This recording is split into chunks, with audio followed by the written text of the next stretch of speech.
if everything was one of a kind, and there was no such thing as species, right? So if everything was just its own object, then we would have no need for things like number, but we would also be unable to speak meaningfully, because when we say that these three things are fingers, we notice, right, that they are different in some ways and the same in other ways. Similarly, if we say these five things are fruits, right, they might all be different colors, we have apple, orange, whatever, and yet we say we know we have five fruits, right? And so Plato is probing here at the meaning of even being able to count things, which again, as we said last week, these are things that we do instinctively every day. We can count one, two, three. You know, we have like, five oranges, five apples, or whatever. But if we start to recognize, right, if we pay attention to distinctions between objects that stimulate thought, then we will start to understand, right, that by saying we have two oranges, one of the things we're saying is there is such a thing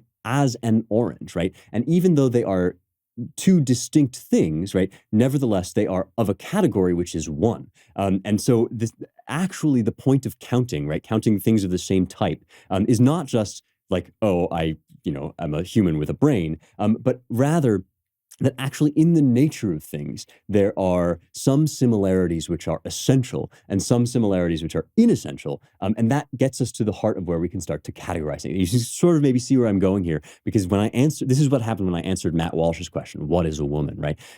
Is that in order to use any language at all, we have to be able to say that although there are differences among a certain set of things, they nevertheless constitute a species. That's what we do when we say there are human beings and they're endowed with the right to life, liberty, and the pursuit of happiness. If I look at five different things and I say these are all human beings, right? So I have five humans.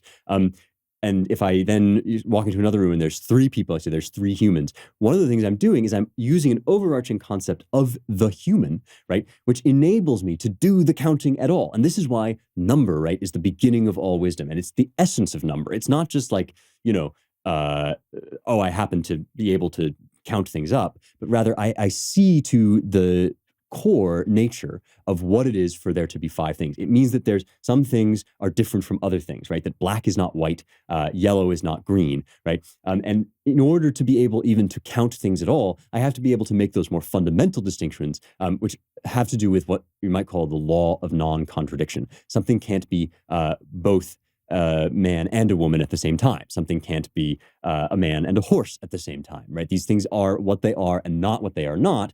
And these being able to make those assertions undergirds every other kind of reasoning that we do.